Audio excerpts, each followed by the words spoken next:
جس نے حضرت عثمان کو مارا، مارو ان بدماشوں کو جس نے حضرت خبیب کو مارا ہے، قتل کرو ان بدماشوں کو جس کو حضرت خبیب کو قتل کیا ہے، ارے قتل کرو ان بدماشوں کو جس نے حضرت زینب کو مارا ہے۔ حضرت زینب کو بھی مارا ہے نا، مطلب کیا ہے؟ اب یہ کہنا میں آپ سے پوچھوں گا، لاؤ دنیا میں کوئی ایسا ملک جو کہے کہ جو بمباری کر رہا ہے اس کو ہاتھ پھول پہنا، لاؤ کوئی ایسا ملک جو کہے کہ ہائی جیکر جو پلین جیکر جو ہے لے جا کے پلین لے جاتا ہے اور وہ پکڑا جائے تو اس کو ہاتھ پھول پہنایا جائے۔ جی نہیں، یہ دہشت گرد ہے، اس کا ہاتھ پھول پہنا نہیں، یہ قاتل ہے تو قتل کیا جائے، دہشت گرد کو مارا جائے، اس کو سزا دی جائے۔ ساری دنیا کا قانون یہی ہے۔ آقا کونین نے جو حکم فرمایا، اب قرآن میں جہاں جہاں حکم ہے اس کا مطلب یہی ہے کہ یہ جو بدماش ہے جس نے قتل کیا ہے ان کو قتل کرو، جہاں پاؤ تو مارو، اس لیے ہے اس نے جہاں پایا ہے مارا ہے، جیسے جہاں ہے مارا ہے۔ اس لیے یہ نہیں ہے کہ قرآن نے دہشت گردی سکھایا ہے، دہشت گردی قرآن نے نہیں سکھایا۔ قرآن تو ایسی کتاب ہے، ایسی کتاب ہے، ایسی کتاب ہے جو امن کا گہوارہ بنانے کی صلاحیت۔ آئیے آپ کو میں ایک منزل پہ لاتا ہوں۔ قرآن کیسی کتاب، سبحان اللہ، قرآن تو ایسی کتاب ہے کہ آپ قرآن تو پڑھتے ہیں نا، کاش ایسی پڑھی جیسے اقبال نے پڑھنے کا ڈھنگ کر، اقبال نے ڈھنگ کر، اقبال بہت ظاہر ہے کہ مدبر تو ہی، مفکر تو ہی، فلاسفر تو ہی، اس نے ڈھنگ بتایا، کیا ڈھنگ بتایا؟ اس نے کہا کہ جب میں پڑھ رہا تھا یا گھر میں رہتا تھا تو ان کے گھر کا معاملہ یہ تھا کہ فجر کی نماز کے بعد سب لوگ قرآن پڑھتے تھے۔ اقبال کا کہنا ہے کہ سب قرآن پڑھتے تھے، میں بھی قرآن پڑھتا تھا، کیا کرتا بیٹھا قرآن پڑھتا رہتا، لیکن میرے ابا آتے خالی دیکھ لیتے اور چلے جاتے کہ میں کیسے پڑھتا ہوں۔ کچھ دن کے بعد میں نے پوچھا، بھائی کیا بات ہے، آپ آتے ہیں دیکھ لیتے چلے جاتے، کیا کہتے ابھی نہیں کچھ کروں گا، جب کچھ پاس کر کے آؤ گے کرتا ہوں۔ جب امتحان میں نے پاس کر لیا گورنمنٹ یونیورسٹی میں، اور پھر جب میں پڑھ رہا تھا میں قرآن تو میرے ابا آنے کے بعد کہا کہ بیٹا میں اس لیے دیکھتا تھا کہ تم کیسے قرآن پڑھتے ہو، تم قرآن ایسے پڑھو جیسے قرآن تم بھی نہ دے۔ یہ نہیں ہے کہ جو آیتیں ہیں وہ آیتیں تم سے مخاطب ہے، اس طرح پڑھو، جہاد کی آیت ہے تو تم سے مخاطب، صحیح کی آیت ہے تو تم سے مخاطب ہے، دینے کی آیت ہے تو تم سے مخاطب ہے، یہ جناب آسمان پہ جو کمندے ڈالنے کی بات ہے وہ تم سے مخاطب ہے، دریا کی لہروں کو عبور کرنا ہے وہ تم سے مخاطب ہے، یہ ساری کائنات کو جو علم ہے قرآن میں وہ سب تم سے مخاطب ہے۔ اس طرح پڑھو تو پڑھنے کے بعد معاملہ کچھ اور ہو جائے گا۔ ان کا الحمدللہ جب سے میں نے اس طرح قرآن پڑھنا شروع کیا آج ایسا ہو گیا ہو کہ پہلے ایسا نہیں۔ کیا بات ہے، واہ! اس لیے کوشش یہ کی جائے ایسے قرآن پڑھو تو قرآن تم سے مخاطب ہے، تب دیکھیں تب کیا ہوتا ہے، اب ہوتا کیا سنیے قرآن کو۔ آپ کو اچھی طرح معلوم ہے نا کہ حضرت سلیمان علیہ السلام کی مجلس لگی ہے، اب کہا جا رہا ہے کہ وہ کون ہے جو ملکہ بلقیس کے تخت کو اس محفل میں جلد سے جلد لاتا۔ عفریت نے کہا تھا، واقعہ کو جلدی سے میں منزل پہ پہنچا دوں آپ کو عفریت نے کہا تھا کہ میں آپ کی مجلس کو ختم ہونے سے پہلے لا دوں، لیکن اس کے بعد کیا ہے، وقال عنده من الکتاب، علم من الکتاب، کہ وہ شخص کھڑا ہوا جس کو کتاب کا تھوڑا علم تھا۔ وہ کون تھے؟ حضرت عاصم بن رسول سے، حضرت عاصم بھی پڑھ گیا تھے، انہوں نے پڑھا، وہ کھڑے ہوئے، کہا کہ میں پلک جھپکتے ہوئے اس کو لا کے رکھ دوں گا۔ جب رکھ دیا تھا پلک جھپکتے رکھ دیا، تو کون پڑھایا ان کو؟ حضرت سلیمان علیہ السلام۔ پڑھنے والے کون ہیں؟ عاصم بن برقیہ۔ کتاب کون ہے؟ اس وقت کا صحیفہ، اور صحیفہ بھی وہ ہے جو مطلب منسوخ ہے، وہ صحیفہ اس وقت کا صحیفہ حضرت عاصم بن برقیہ نے پڑھایا کہ حضرت سلیمان علیہ السلام نے، تو اتنی طاقت آ گئی قرآن کی برکت سے کہ جناب اس کتاب کی برکت سے، اس علم کی برکت سے کہ کہاں یمن اور کہاں شام، وہاں سے اس کو لے آنا، یہ جناب یہ اس جو علم کتاب کے ذریعے انہیں حاصل ہے۔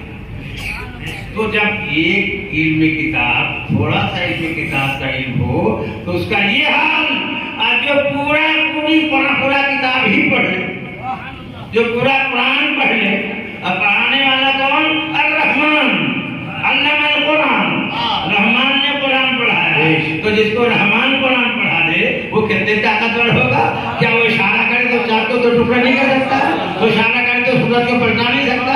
اشارہ کرے تو کلمہ نہیں پڑھا سکتا؟ وہ اشارہ کرے تو درخت کو بلا نہیں سکتا؟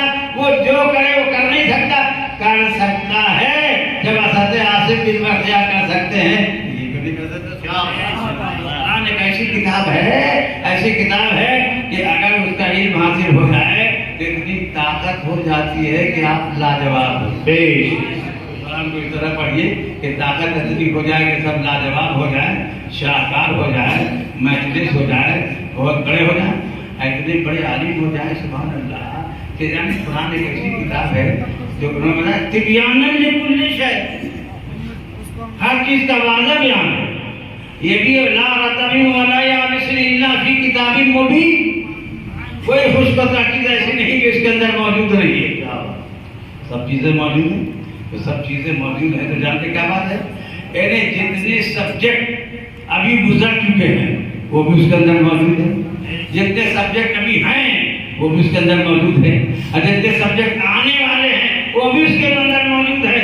سارا سبجیکٹ موجود، سارے رتب و یابس موجود، یعنی ساری کائنات کا سارا علم اس کے اندر موجود۔ تو قرآن جو جس طرح پڑھے گا اتنا ہی بڑا عالم ہوتا چلا جائے گا۔ تو نہیں دیکھ رہے ہیں آلات کیا پڑھا؟ کسی یونیورسٹی میں جا کے پڑھا کیا؟ آلات کسی یونیورسٹی میں پڑھے؟ جی نہیں، آلات کسی یونیورسٹی میں نہیں پڑھے، آلات کسی اسکول میں نہیں پڑھے، آلات گھر میں پڑھے۔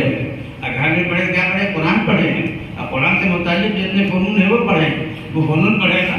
یہ کیمسٹری نہیں پڑھا ہے، وہ زیولوجی نہیں پڑھا ہے، یہ طب نہیں پڑھا ہے، یہ جتنے بھی فنون اعلیٰ حضرت کے ہمارے زمانے تک تو 53 تک ہم لوگ تھے، لیکن ابھی 105 فنون تک لوگ آ گئے ہیں۔ یہ تو پڑھا نہیں تھا کہ اس اسکول میں اعلیٰ حضرت نے، قرآن ہی کے ذریعے نا اس منزل پہ پہنچے ہیں اعلیٰ حضرت۔ تو اعلیٰ حضرت نے کیا سمجھایا؟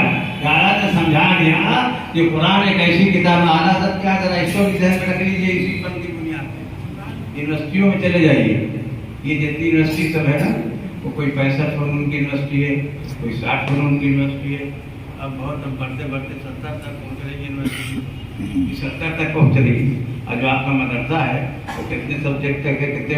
7 ہے، 7 سبجیکٹ، 7 سبجیکٹ کا امتحان ہوتا ہوگا، امتحان 7 میں پڑے گا، یہ 7 سبجیکٹ ہے، تو یہاں 7 سبجیکٹ ہے، اور جب مان لیجیے کہ 70 ہے، دونوں ملا کے 77 ہو گئے۔ یہ دونوں یونیورسٹی مدرسہ مل کے دونوں 77 تک ہیں، اعلیٰ حضرت اکیلے 105۔ دونوں مل کے جب اعلیٰ حضرت کے مقابلے نہیں ہو سکے تو کیوں نہیں ہو سکے؟ اس لیے علم قرآن ہے نا، قرآن وہ ہے جس میں سب چیز موجود ہے، سارا سبجیکٹ موجود ہے، ساری چیزیں موجود ہیں، اس لیے اعلیٰ حضرت تو اعلیٰ حضرت ہے نا۔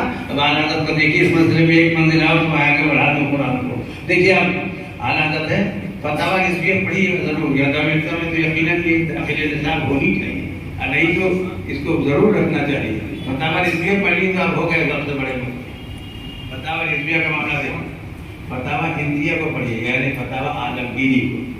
فتاویٰ عالمگیری پڑھیں گے تو جانتے ہیں 150 اس وقت کے فقہاء تھے، اب کسی نے تو 300 لکھا ہے، لیکن 150 ہم لوگوں نے جہاں تک پڑھا وہ 150، کچھ لوگوں نے 300 بھی لکھا ہے، تو 150 رکھیے نا، 150 کو کیسے رکھتے تھے؟ سب کے ساتھ ایک خادم ہوتا تھا جو قلم اور جواب لے کے رہتا تھا، وہ اس میں روشنائی ڈالتا تھا، قلم بنا کے دیتا تھا، پانی پینا تو پانی دینا، یہ دینا، ہاتھ پیچھے کھڑے ہیں بات آ، تو 150 بنانے مفتی حضرت اور 150 کے خادم، یہ سمجھے 300 لوگ لگے ہوئے لکھنے کے لیے، اور لکھنے کے بعد لکھا ہے تو اکثر جگہ دیکھیں گے ہاں نہیں ہاں نہیں میں جواب ہے، لیکن اعلیٰ حضرت کا کوئی فتویٰ نہیں، اعلیٰ کوئی فتویٰ اٹھائیے، خالی ہاں نہیں ہے، جواب دے رہے ہیں تو پہلے قرآن سے دلیل دے رہے ہیں، پھر حدیث سے دلیل دے رہے ہیں، پھر اقوال ائمہ سے دلیل دے رہے ہیں، پھر قیاس سے دلیل دے رہے ہیں۔ مطلب کیا ہے؟ مطلب یہ ہے کہ اکیلے اعلیٰ حضرت کام کر رہے ہیں، اور وہ 300 مل کے کام کر رہے ہیں، اور 300 ملنے کے بعد بھی وہاں تک نہیں پہنچ سکے جہاں تک تنہا لازم. نعرہ تکبیر، نعرہ رسالت، مسلک اعلیٰ حضرت، فیضان اعلیٰ حضرت، عرص حضور پاسبان ملت، دارالعلوم غریب نواز. تو یہ قرآن ایک ایسی کتاب ہے جو سارے علوم کا مرکز ہے. جتنا پڑھیں گے اتنا آپ آگے بڑھتے جائیں گے. اب دیکھیے میں آپ کو ایک آدھ کوشش اور عرض کروں. بہت مشہور ہے یہ ہم لوگ کے زمانے میں، یہ بہت مشہور ہوا تھا. ابھی بھی پڑھ لیجیے گا، 9-10 سال ہوئے اس کو. بش کا زمانہ تھا. اس زمانے میں امریکہ میں ایمرجنسی وارڈ میں 2 بچوں کی پیدائش. ڈاکٹر بھول گیا کہ کس کے پیٹ سے بچہ پیدا ہوا ہے، کس سے پیٹ سے بچی پیدا ہوئی. بھول گیا تھا، دینا مشکل تھا. تو میڈیکل بورڈ بیٹھا. میڈیکل بورڈ بھی طے نہیں کر سکا کہ اس کو لڑکا دیا جائے کہ اس کو لڑکی دے. تو جانتے کیا ہوا؟ اس میں ایک صاحب تھے، وہ سارے کے سارے جو تھے وہ عیسائی یہودی تھے. یہودی تو بہت قابل آدمی ہے نا. یہودی جتنا ہوتا ہے قابل ہوتا ہے. اب آپ سمجھے نہیں قابل میں کہا. یہ یہودی اسرائیل جو ہے نا ابھی لاکھوں میں. ہندوستان آپ کا جو ہے وہ 1.25 ارب ہے. ہندوستان خالی 1.25 ہے. یہودی ابھی لاکھوں ہی میں ہے. مسلمان پوری دنیا میں 1.25 ارب ہیں. اب وہ جو ہے وہ لاکھوں میں ہے. اور لاکھوں میں ہونے کے باوجود بھی امریکہ کو اس کا قبضہ، ہندوستان کو اس کا قبضہ، ایران کو اس کا قبضہ، ساری کمپنی کو اس کا قبضہ، سارے اسلحوں کو اس کا قبضہ، ساری بڑی بڑی فیکٹری اس کا قبضہ. کیوں ہے؟ اس لیے کہ اس نے پڑھا ہے. اسرائیل کا ہر تیسرا آدمی PhD ہے. ایک میں تو سبھی ہر تیسرا آدمی PhD ہے. تو جو پڑھے گا وہ پڑھے. کتابوں کو پڑھ کے جب وہ اتنا بڑا ہو رہا ہے، کتاب کی طاقت ہوتی ہے نا، علم کی طاقت ہوتی ہے نا، اس طاقت کی بنیاد پہ پوری دنیا کو قبضے میں کیا ہوا چھوٹا سا نہ چڑھا.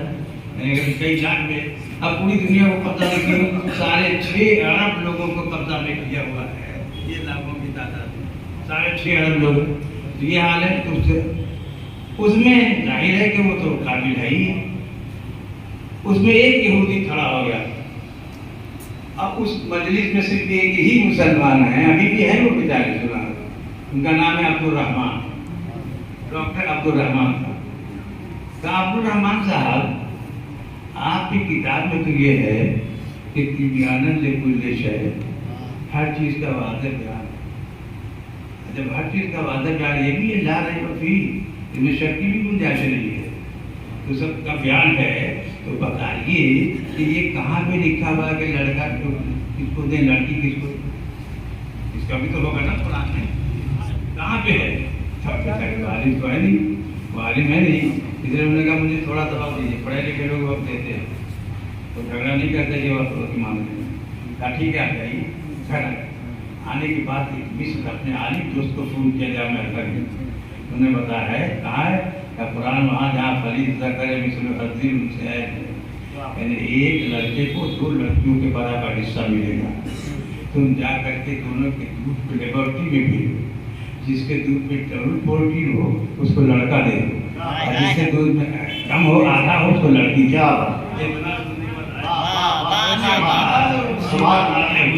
مچلتے ہوئے چلے آ رہے تو سمجھ گئے کہ مسئلہ حل ہو گیا. تبھی تو پہلوان کی طرح آ رہے ہیں. جب آئے کہ والوں کو شکست دے دیا. جب آ گئے کیا مسئلہ حل ہو گیا. کہا یہ سنا دیا.